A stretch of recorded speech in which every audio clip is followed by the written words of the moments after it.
Hey YouTube, it's Alicia here, and I'm back with a WWE Raw is War recap. I'm going to be try to recap some of the matches and some of the situations from last night.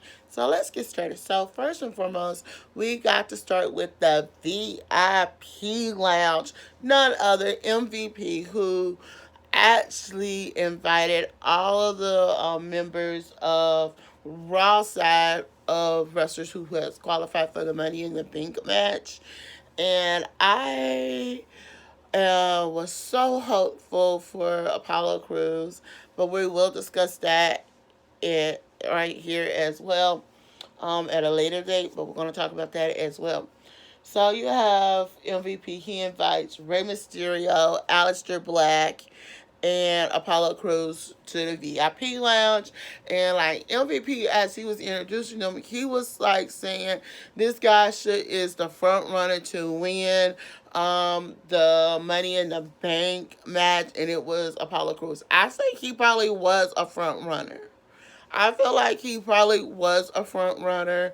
I mean, out the three that is representing Raw, you got three good wrestlers. You got the legendary Rey Mysterio representing Raw. That's somebody who knows who has been in none other Money in the Bank, but never won it. So, yeah.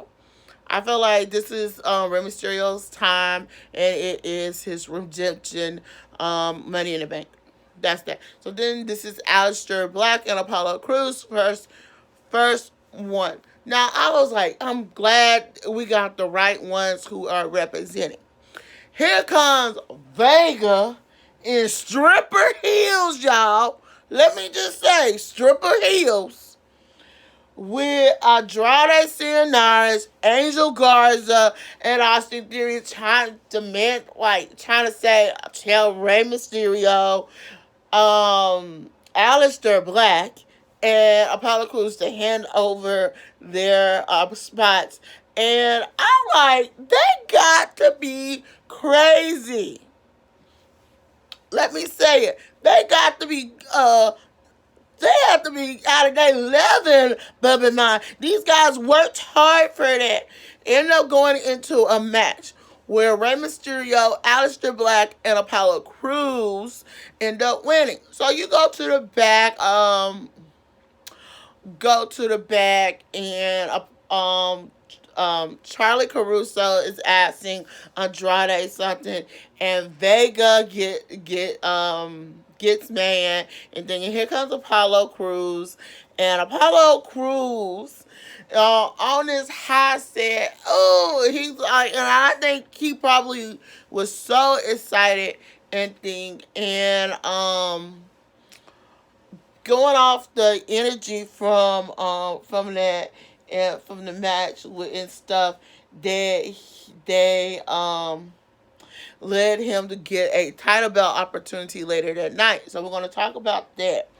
But that was a pretty good. Then you had a three-way match between Raw women's entrants. That would be Asuka, Nia Jax, and Shayna Baszler. Let me tell y'all, none of the Nia Jax bulldoze over. She shows why she is what she is. You can't always blame her for injuries. I'm just saying, can Shayna Baszler get that? I'm just saying, we're gonna talk about that at a later date, like I said. But Nia Jax showed why she is what she is. Now I don't know what everybody else is like predicting, but I'm when it comes to the Raw side, I really will predict that Nia Jax is going to be the female to be looking at on the Raw side. We don't know who's between Mandy Rose and Carmella. I would not be too surprised if Sonya Deville don't get involved. Mandy will win, but if she does, expect Carmella to win this. All right, that was a pretty good match. So I'm gonna say on the Raw side, front runner to possibly win it is Nia Jax. I'm just saying. All right, the next one is Is this just a jobber moment, a pushover match, pushing Bobby Lashley and stuff. Bobby Lashley versus I hope I pronounced this guy's name right. Denzel DiGiorti. I hope I pronounced his name right. Let me just tell you something. These guys sort of kind of they color combinations of their outfits kind of blended together. It was an okay match in my book, but why? I mean, this guy was not getting no offense, and this is the one thing I will come back later. We are going to have to discuss why does when it comes for unknown wrestlers being put against somebody strong and pushing and to enhance like somebody like a Bobby Lashley, a Seth Rollins and stuff, that I'm gonna have to come back and talk about that. But yeah, so Bobby Lashley ended up winning that. Who Lana's in the back and everything. Now before that, Bobby had this segment with Lana, and he goes, "You stay back here." And she said, "But I want to come out there." He said, "No. Every time I see your pretty eyes, your legs, I get distracted." Excuse me. Yeah, that's just this face with that. With that, I'm not so into that storyline no more. Now, what storyline I'm really into is Liv Morgan versus Ruby Riott. Again tonight, Liv Morgan shows what she is, and so she's trying. So I think this is the last time we'll see it should be. And Liv Morgan performed a phenomenally well tonight and think and I'm going to put I'm going to say this, and when I actually am liking Liv Morgan's character, I actually think Liv Morgan could be a future a future women's champion, a future tag team champion with whoever. But I'm going, yeah, she needs a little more work, but she's getting there. I'll say right now, she's not at the bottom of the leaderboard. I'm going to talk about Ruby Riott in a special video. But I'm going to tell y'all, I think Liv Morgan is sort of like in the middle of the pack right now. That's what I feel like right there. She has, since she's returned, she has been showing moves after moves after moves. She has been giving us unique wrestling gear every week. We are getting something different from her when it comes to her wrestling gear. And I am very appreciative that WWE is taking the initiative and pushing some of these females. Yeah, we finally get another female that's being pushed. But I wish they had let her kept her pink hair. Guaranteed. But like you always say in wrestling, when you get a new gimmick, you gotta reinvent yourself. And so she reinvented herself. She sort of have like this brassy like blonde. Now let me talk about this one more term. Y'all, Jinder Mahal has returned. And baby, brother man has cut his hair. Oh my God, let me just say this. So first of all, he still got his bulked up look. I actually still question it to this day. Let me just put that up in there. It's Jinder Mahal versus um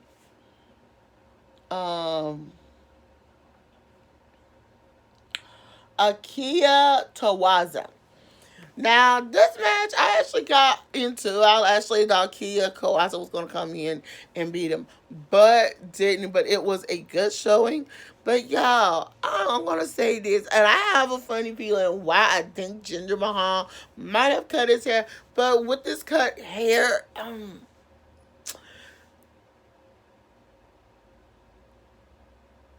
I just don't think it looks good. I don't think Jinder Mahal looks good with cut hair. That's just probably just me in general. But now he looks more of a villain. He looks more of a heel villain and stuff. So I mean, what kind of villain that kind of has a haircut like that for movies? This, I mean, I have seen this haircut on somebody in a movie who played a villain, and like Ginger is gonna be the villain wrestler. So, congratulations on your return. We're gonna have to see what you can really do. So yeah. So then the next match is the Universal Champion Andrade. The the match against Apollo Crews. Me and Apollo performed real great until he kind of tweaked his knee. So I just said, I'm going, okay, he's just tweaked his knee. He just tweaked his knee and stuff, but it got worse during the match. But he was handling it as pro like, oh, I gotta keep going, I gotta keep going, I gotta keep going, I gotta keep going, I gotta keep going. But the referee made the decision to stop the match. Man, I thought we was closer to a champion, and like I feel like Apollo showed what he can really do in this economic in this time period right now, and showing that he had the drive and he had the push, and I think he has what it takes to be a champion, to also be a universal champion as well, and a WWE champion. So I just wish he gets more opportunities than what he gets. And then I mean you get an endorsement, and I really wish Andrade would have had just been sincere and just got the mic and said, "You're pretty good, Apollo. You're good. When you get better, I'll give you another chance for my title." I mean, he should have said something, but I know you keep your villains in character, and that was just that. So as y'all know, they was showing some very wonderful moments from Triple H's past for his 25 years tribute. If y'all did not see my makeup tutorial tribute to him, go and check that out. So then the next one we have Cedric Alexander and Ricochet defeating Ever Everrise. Now Everrise is a tag team and stuff. So Everrise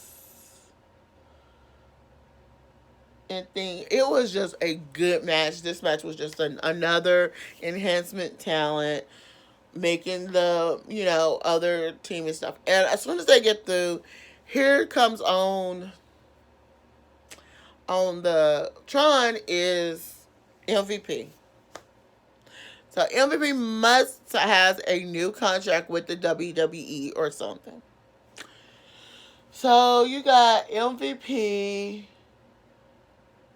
and Shane Thorne and Brandon Volk,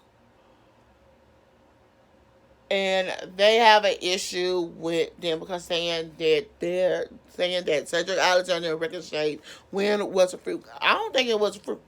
I don't think it was a fluke. I feel like MVP, why you want to manage these guys where you need to be managing Cedric Alexander and Ricochet. And so that's who you really need to be managing. So we're gonna have to see where that storyline is going to go. So yeah, I mean that was pretty good. Now then we had the contract signing, the last part of the show.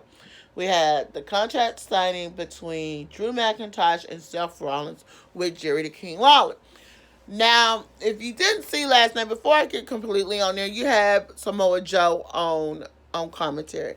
I love everybody. It was, I mean, if you remember when Samoa Joe was on commentary, man, Samoa Joe let it be known and thing. But I mean, I will have to talk about Samoa Joe at a later date. But then you got Jerry the King Lawler doing this segment, signing segment, and Jerry, and then Drew came up in there. He goes, Jerry, you know what's gonna really go down. If I was you, I'll get out. Jerry, get out. Drew signed his. McIntosh, Drew McIntyre signed his part. Seth Rollins signed his part for the match. Okay, we thought going, okay, and I knew we was not. Usually on every contract signing, if it's the men or women, things go haywire and stuff. To my surprise, we did, and Drew and Saffron's going back and forth. Oh, here comes Seth Rollins' disciple, Buddy Murphy. I'm going, oh, you come to your fence and then you push Seth out of the way and you end up getting hit.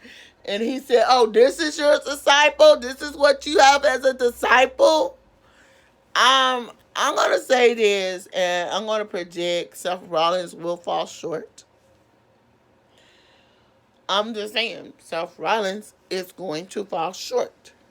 He is just going to fall very short and think that's the only thing I can tell y'all. He will, and I'm saying he is going to fall very short and think. But I'm gonna tell you that, I mean, from last night's um Monday Night Raw, I loved it. Let me just say, mommy loved it. I give it, just for going on for the last couple of weeks, coming to the end of April, I'm going to give it to y'all. That's pretty, you know, yeah. I'm going to tell you, just to get this, just to be saying this, I will say this.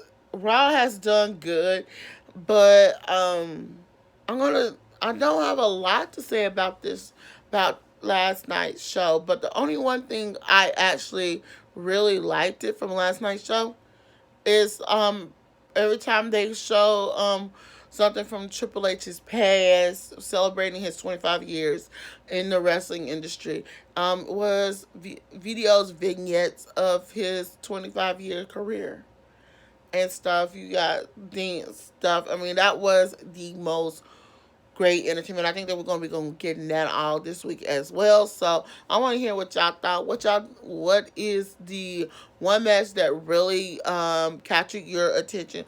And I'm going to tell you, the one match that really captured my attention was the Andrade Cien versus Apollo Crews. We're going to have to see what's going to go on and who's going to take Apollo Crews' place. It looks like we're going to have another qualifying match. And I'm just going to say like this, anybody that can qualify, I can actually think of for Apollo Crews, even though he got injured, I think for the Apollo Crews spot, I will, if I was WWE, and this is just me in general, I will make Andrade Cien, Austin Theory, Garza, and probably about 4 others fight for his spot. Fight for his spot. So, yeah. But I will come back in a minute, and we're going to be talking about the women's Money in the Bank match. So, without further ado, I'm Alicia. Don't forget to thumbs up this video, comment below, and subscribe to my channel.